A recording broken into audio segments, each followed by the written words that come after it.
Hello, galera! É nós de novo. E aí, hoje nós vamos ver a via das pentoses fosfato. Essa via, ela é uma via bem especial, porque ela não vai gerar ATP. Ela tem uma outra função. E os objetivos da nossa aula de hoje é descrever a via das pentoses fosfato e sua função como fonte na DPH e na formação de ribose para a síntese de nucleotídeos e explicar as consequências dos defeitos genéticos da deficiência de glicose 6-fosfato hidrogenase para os íntimos G6PD.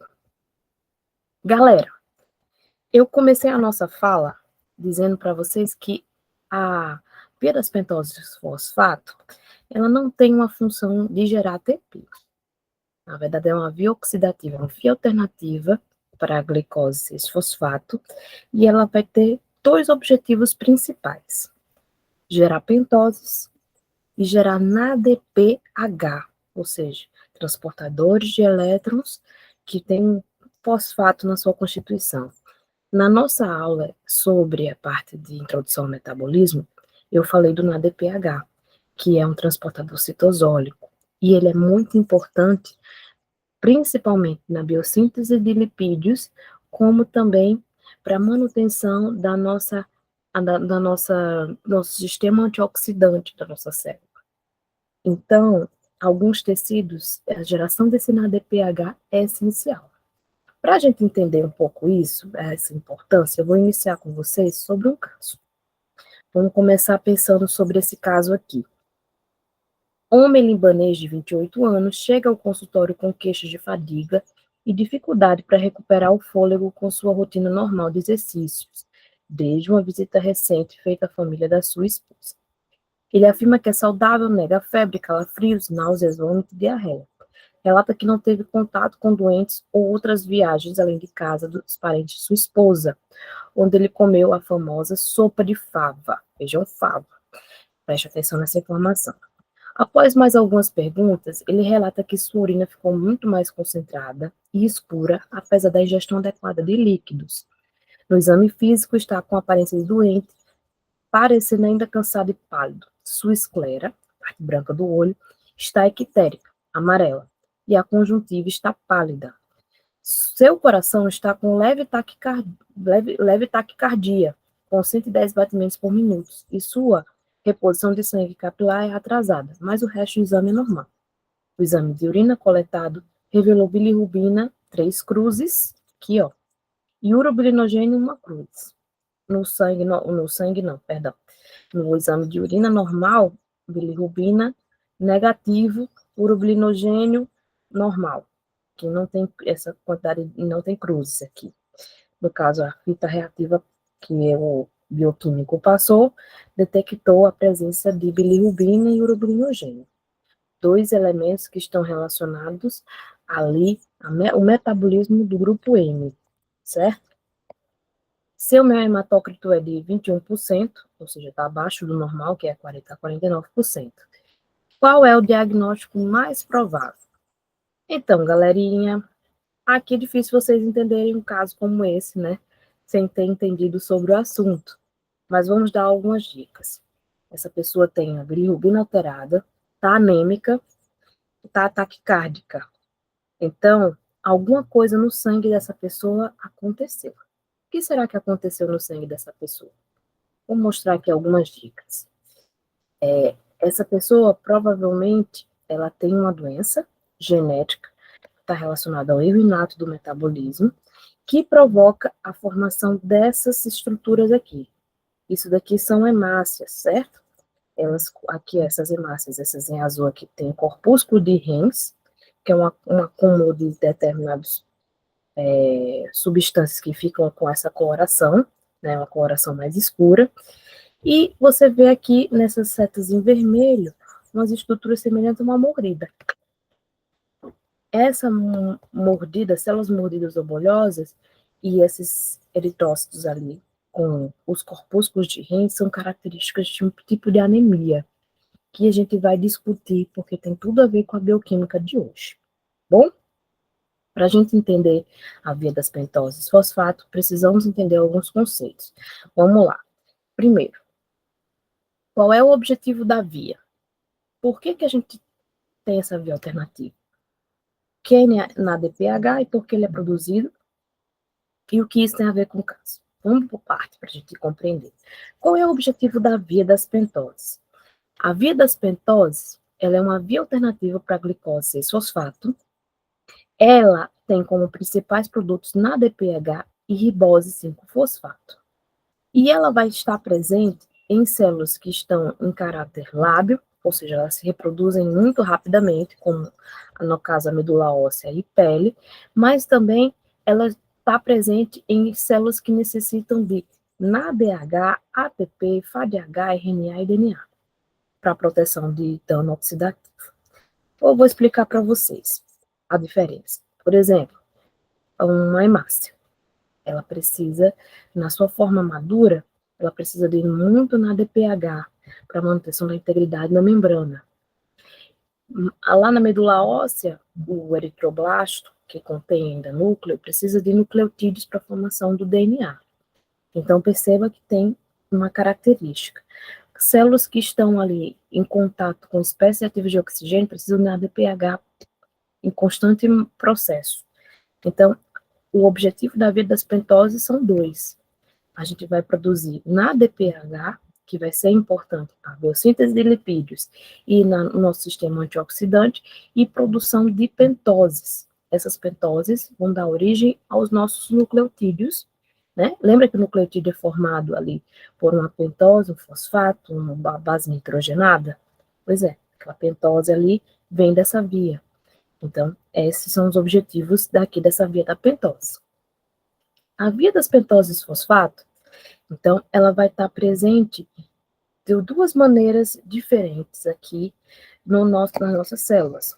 Nos tecidos em que você tem divisão celular intensa, como medula óssea, pele, mucosa intestinal, a via das pentoses é utilizada para a formação de RNA e DNA, ou seja, ele vai formar os nucleotídeos. Por quê? Porque as pentoses produzidas vão ser inseridas além nos nucleotídeos para a formação desses ácidos nucleicos.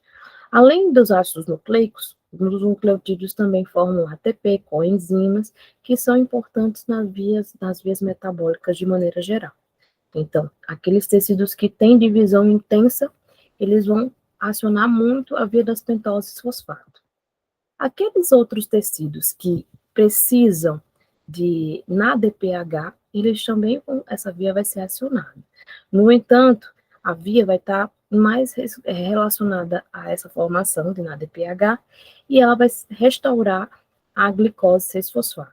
Então, por exemplo, hemácias, células da córnea, da lente, que são expostos ao oxigênio, as espécies reativas de oxigênio, eles precisam de NADPH para proteger ali o seu tecido, enfim, as células, para poder não acontecer peroxidação lipídica, vai desintegrar a membrana nessas células ali. Então, precisa produzir NADPH. Daí a importância da via nesses tecidos. Deu para entender a diferença? Nos tecidos lábeis, eu preciso para divisão e proliferação celular, assim como para meu metabolismo energético. Em células não lábeis, em células permanentes, elas precisa da via das pentoses para a formação de NADPH.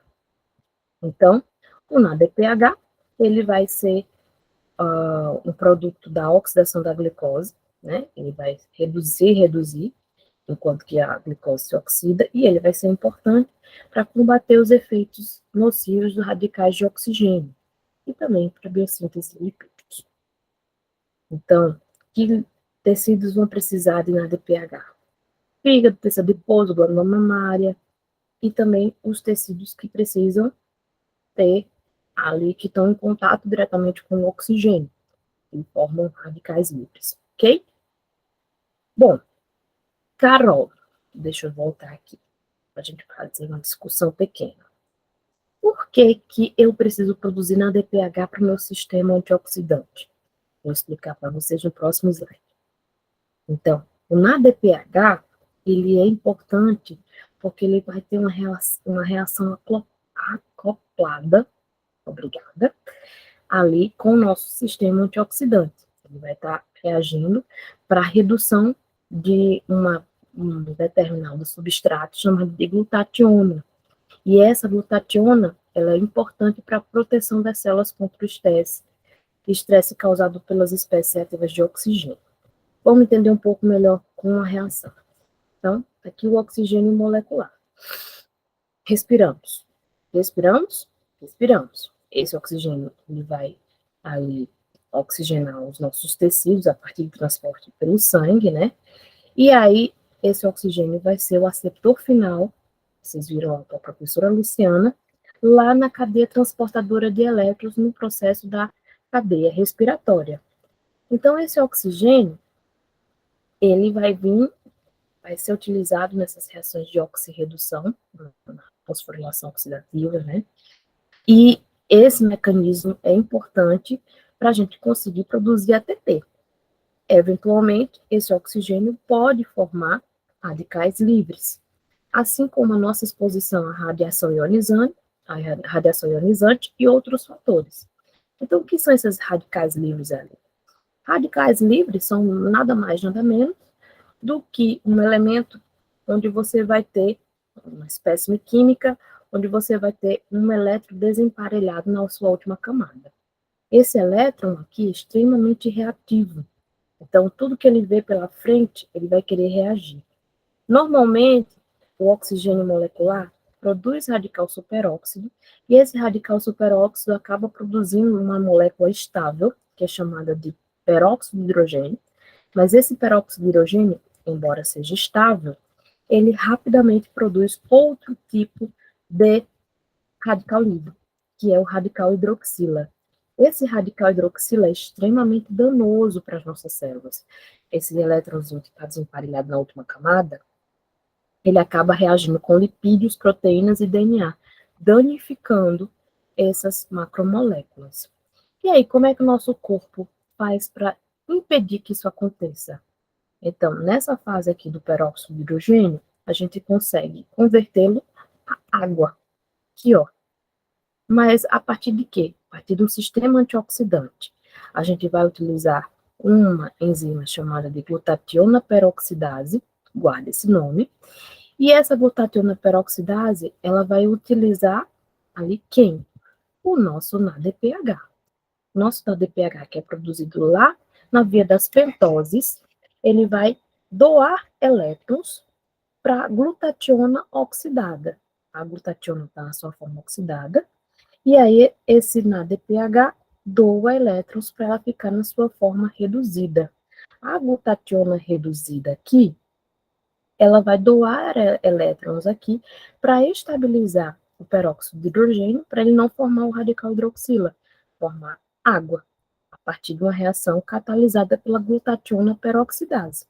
Então, como produto final, o NADP oxidado vai ser utilizado novamente pela via, né, na via aqui do processo de formação da via das pentoses, a glutationa volta a ficar oxidada para pegar mais um peróxido de hidrogênio. Não entendi, Carol. Pode me repetir? Posso. O peróxido de hidrogênio, ele vai ser convertido a água a partir da catálise da glutationa peroxidase. O que a glutationa peroxidase vai fazer?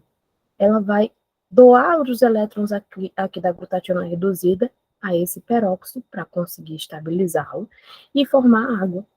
A glutationa, uma vez oxidada aqui, ela vai ter o seu mecanismo novamente para outro peróxido. Para que essa glutationa ela consiga ser reduzida, a gente precisa de um outro transportador de elétrons chamado de NADPH. Esse NADPH, ele doa os elétrons aqui para a glutationa para ela conseguir se reduzir. Isso é catalisado pela glutationa redutase. E de onde vem esse NADPH? O NADPH vem da via das pentoses fosfato, especificamente na primeira reação oxidativa da via das pentoses fosfato. Eu preciso que vocês aprendam dois nomes. A glutationa peroxidase, que vai fazer o processo de conversão do peróxido de hidrogênio à água, ali, e a glicose 3-fosfato hidrogenase, que é a primeira enzima da via das pentoses fosfato. Mas, enfim, o processo vocês também precisam saber. Ok? Vamos lá então, entender melhor esse mecanismo. Vamos lá. Entendendo melhor a via das pentoses fosfato. A via das pentoses fosfato, ela tem duas fases. Uma fase oxidativa e uma fase não oxidativa. A fase oxidativa tem a função de produzir pentoses fosfatadas e NADPH. E a fase não oxidativa, ela recicla as pentoses fosfatadas a glicose 6-fosfato. Todas as células vão produzir essas duas fases? Não. As células que vão, por exemplo, precisar somente de NADPH, ela entra na fase não oxidativa, ela recicla a glicose 6-fosfato. As células que precisam de nucleotídeos para a produção de pentoses, ela vai ter a fase oxidativa e ela vai permanecer nessa fase, porque precisa lá das pentoses para a formação dos nucleotídeos. Deu para entender isso daí? Beleza. E aí, para a gente entender o que é que acontece, nós temos duas fases, vocês já viram no slide passado, uma fase oxidativa e uma fase não oxidativa. A fase oxidativa, como o nome já está dizendo, você vai ter a oxidação da glicose 6-fosfato, a ribose 5-fosfato, ou ribulose 5-fosfato, que é o final dessa fase, e aí ela sofre um processo de isomerização para a formação de ribose 5-fosfato. E aí vai formar nucleotídeos, coenzimas, GNA e RNA. A fase não oxidativa, você vai ter a reciclagem de glicose 6-fosfato a partir da ribulose 5-fosfato. Nesse processo, você não tem oxidação. Então, coisas que vocês precisam saber. Na fase oxidativa, eu tenho reações irreversíveis, ou seja, são reações de via única, não há retorno.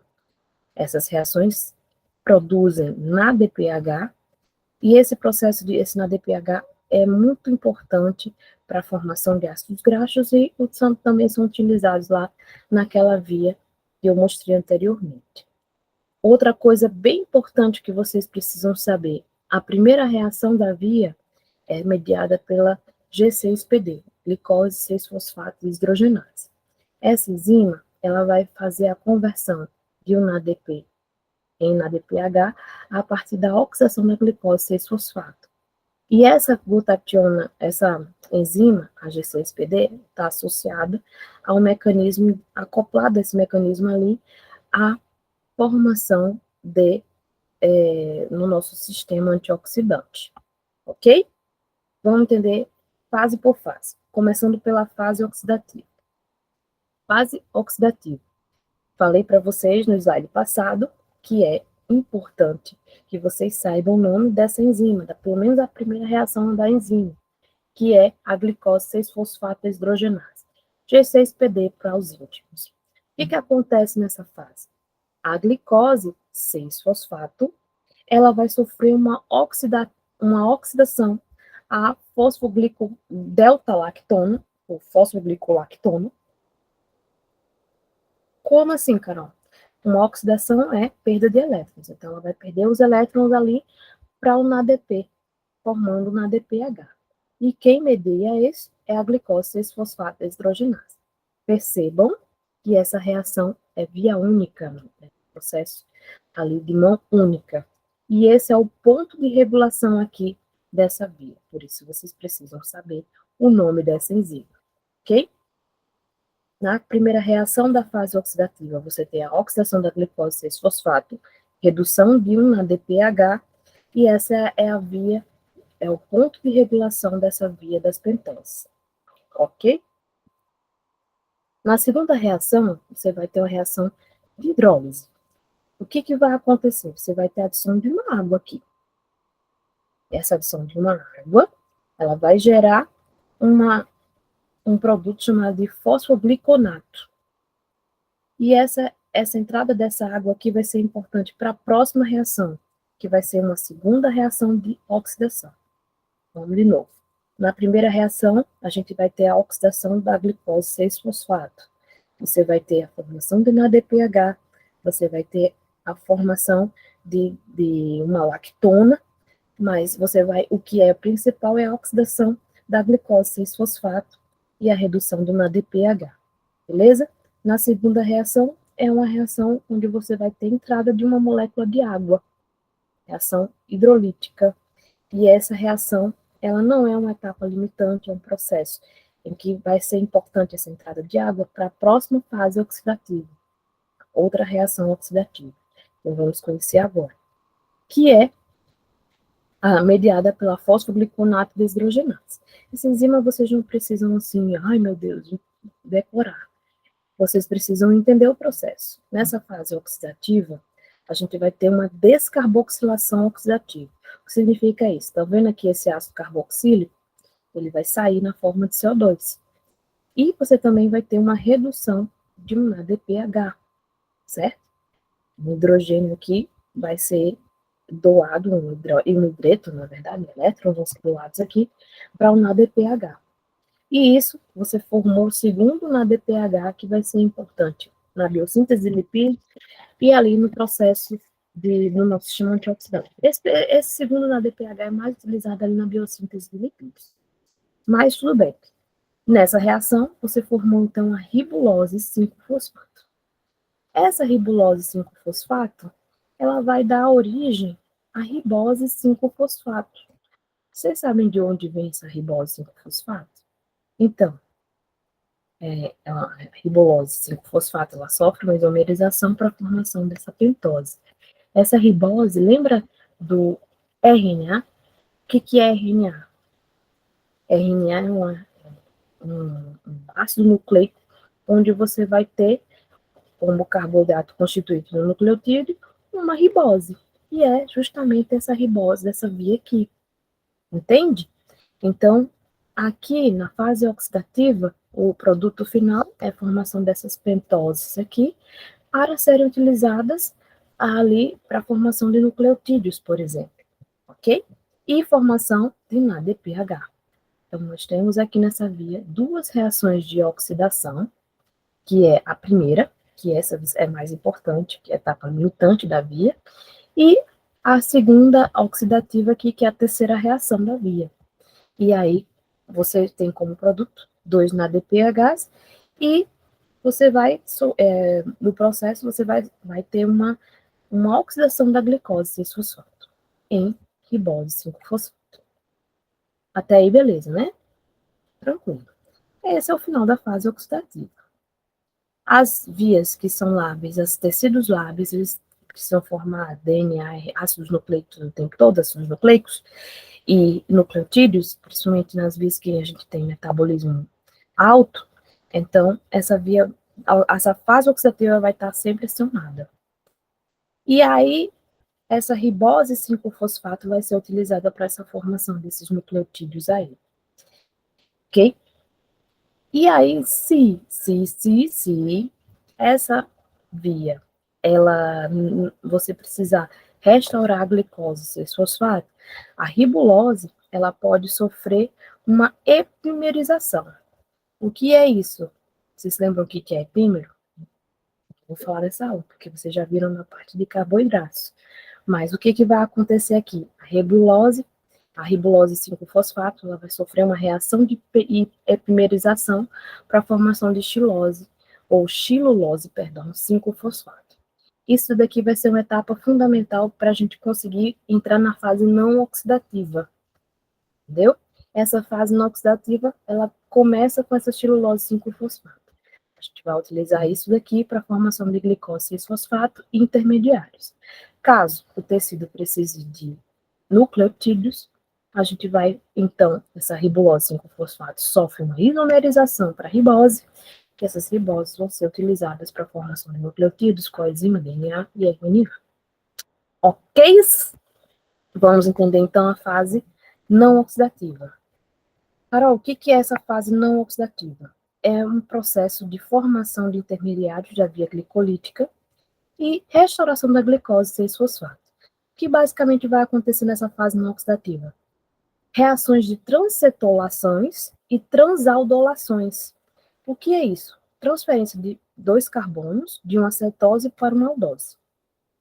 Ou seja, de um grupo cetônico, né, de uma cetona, para um aldeído.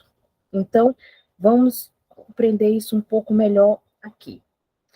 A ribose 5-fosfato, ou a ribulose, ela sofre uma epimerização aqui para a formação de xilulose 5-fosfato. A xilulose 5-fosfato, ela vai perder 2 carbonos aqui para a formação desse produto, que é cedoheptolose 7-fosfato. E ela vai formar um intermediário da via glicolítica chamado de gliceraldeído 3-fosfato.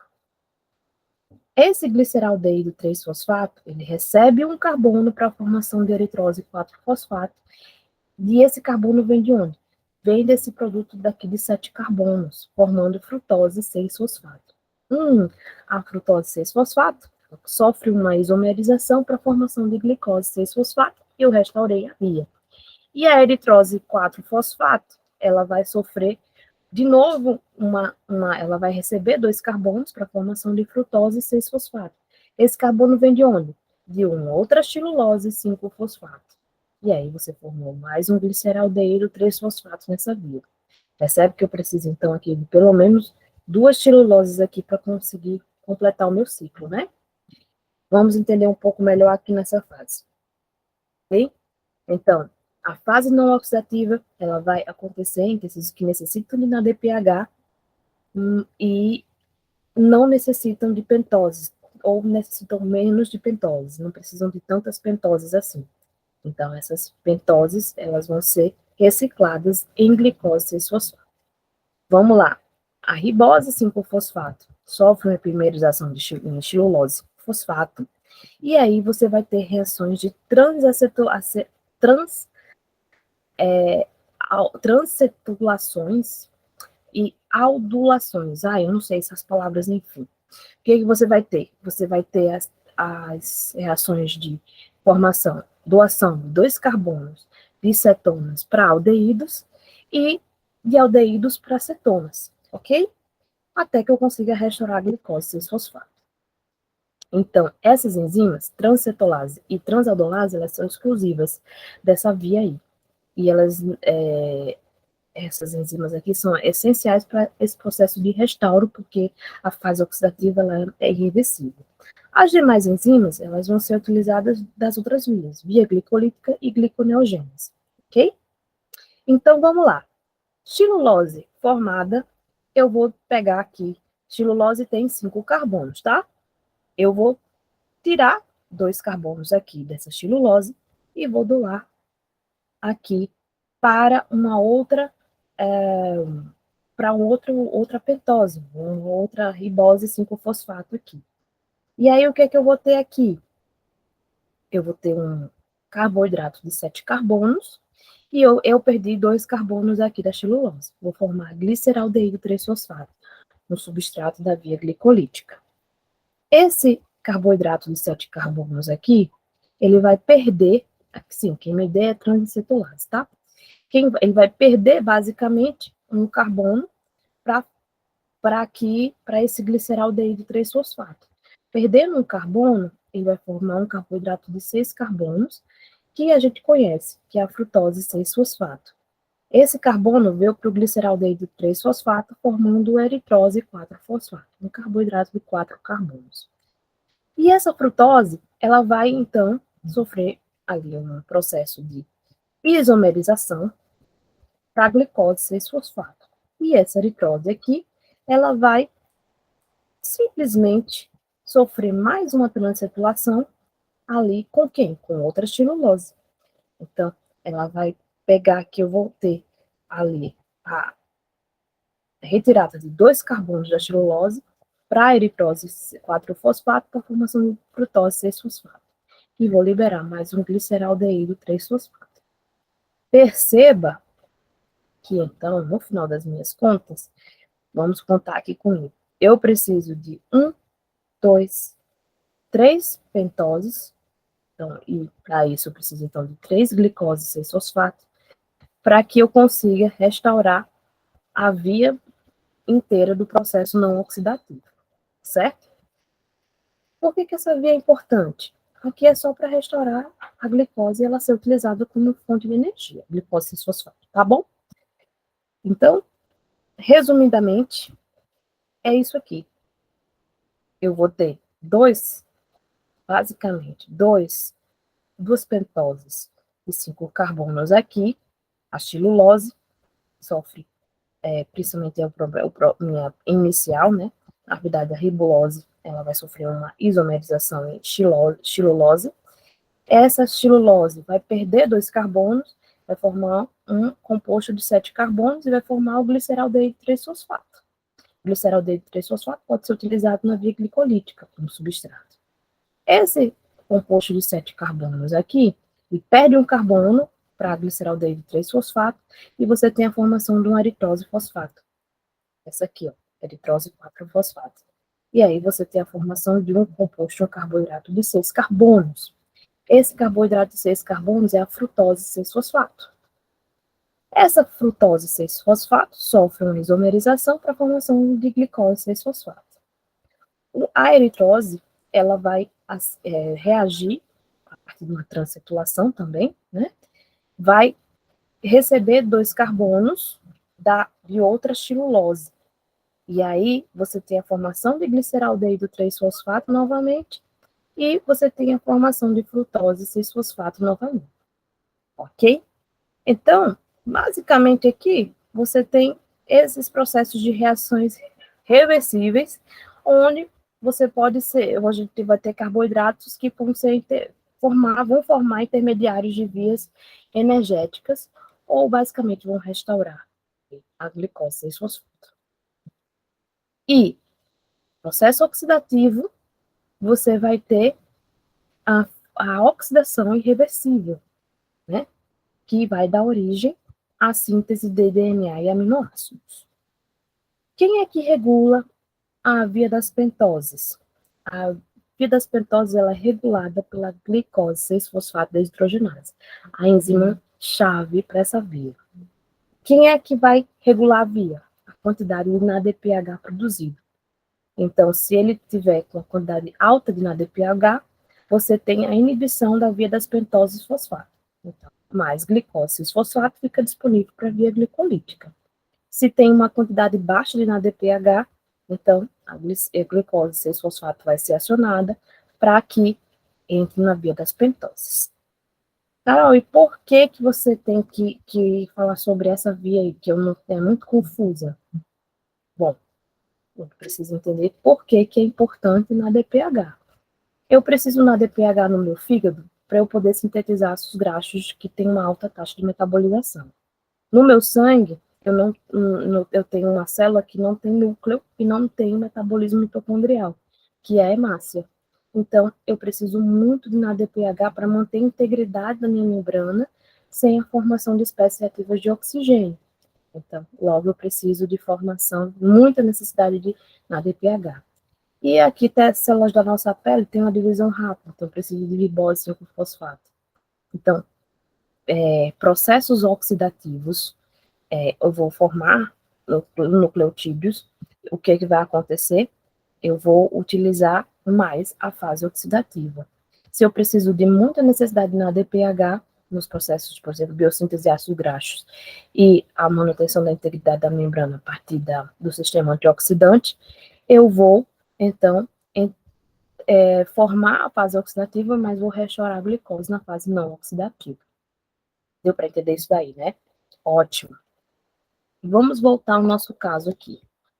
Então, eu já não vou voltar a ler, porque, enfim, né? Muita leitura. A gente vai ter aqui, basicamente, resumindo, uma pessoa de origem árabe, que ela vai ter uma reação após comer uma sopa de feijão com fava. Que reação é essa? Ela está taquicárdica, anêmica, com aumento de bilirrubina e urobilinogênio. Por que isso aconteceu? Vamos entender aqui para definitivamente vocês conseguirem compreender o que aconteceu com esse velho libanês aí. Gente, existe uma doença genética chamada de anemia hemolítica aguda, causada por deficiência de glicose 6-fosfato deshidrogenase. Essa enzima que eu falei para vocês que é importante vocês saberem. O que a glicose 6-fosfato deshidrogenase faz?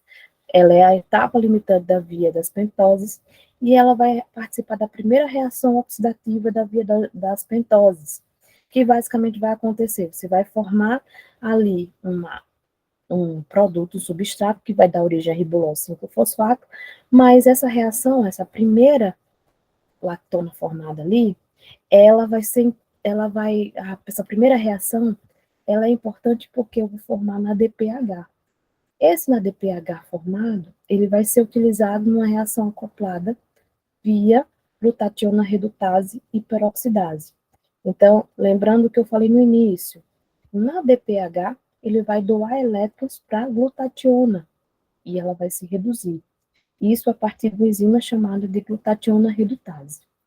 Essa glutationa reduzida, ela é utilizada para eu conseguir eliminar o peróxido de hidrogênio. O peróxido de hidrogênio que vai formar radicais hidroxila.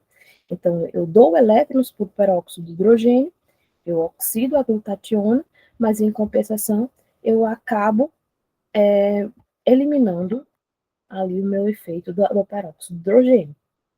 Então, se uma pessoa tem deficiência de G6PD, de glicose 6-fosfato deshidrogenase, ela acaba não produzindo na DPH para esse sistema antioxidante acontecer. E isso vai ser particularmente importante lá nas hemácias do nosso sangue. Por que isso? As hemácias não têm núcleo, elas precisam manter a integridade lá para fazer o seu processo de transporte de oxigênio via hemoglobina no sangue durante seus 90 a 120 dias. E aí, sem sistema antioxidante, você tem um processo que nós chamamos de peroxidação lipídica, a integridade da membrana vai ser reduzida e essa hemácia ela acaba causando um efeito hemolítico, ela vai se lisar, vai quebrar. Isso tem algumas características lá na lâmina histológica. Desculpa, não trouxe aqui a lâmina histológica, mas eu trouxe no começo. Eu vou até voltar aqui para vocês verem a lâmina. Vocês entenderam o que eu mostrei para vocês. O que vai acontecer? Essa peroxidação lipídica, ela acaba, não só de lipídios, mas também de proteínas, ela acaba formando os corpúsculos que estão mostrando na setinha azul. Tá vendo essa membrana bem esquisita aqui, com algumas inclusões aqui? Ó, dá para ver essas inclusões aqui. Então, essas inclusões são chamadas de corpúsculos de Henle. As células do nosso sangue, na verdade, as imunológicas, não linfocitárias. Linfocitária é imunológica, mas não é o linfócito que vai fazer isso. As células imunológicas, elas vão detectar esses corpúsculos e aí vão morder, literalmente. Retira uma parte onde tem esses corpúsculos ali, causando a formação dessas células mordidas aqui. E essas células mordidas, elas não têm uma eficiência de transportar o oxigênio e hemoglobina de maneira adequada. Ela está deficiente. E aí, por isso, causa ali... Ai, desculpa, gente. É por isso que causa o efeito da anemia. E aí, a pessoa que tem anemia, ela tem uma dificuldade de transporte de oxigênio no sangue, o que acaba diminuindo a oxigenação dos seus tecidos. Diminuindo a oxigenação dos tecidos, você fica taquicárdico, porque você precisa puxar mais oxigênio para circular nos tecidos ali, entendeu? E se as hemácias elas estão deficientes, elas acabam entrando em hemólise. Entrando em hemólise, o grupo M, que está presente na hemoglobina, vai dar origem à bilirrubina e ao urobilinogênio, que vão acabar sendo eliminados via urina, por isso que a urina fica escura, entendeu? E aí, por que a crise aconteceu quando ele comeu fava? A fava, ela vai ter duas substâncias importantes, chamadas de vicina e convencina. Essas vicinas, elas vão dar origem a essas estruturas aqui, chamadas de vicina e usoramida. Enfim, essas substâncias ali são substâncias que vão causar um efeito acelerado do processo oxidativo. E aí, sem o sistema antioxidante para combater, você acelera o processo de hemólise dessas hemácias, acelerando esse efeito, a crise vem, né? Essas substâncias estão presentes em outras coisas, como, por exemplo, a hidroxicloroquina, tão polêmica lá no passado. Então, os antimaláricos, eles têm essa substância, alguns antibióticos têm algumas substâncias que causam estresse oxidativo. Causando estresse oxidativo, você pode provocar crise hemolítica, ok?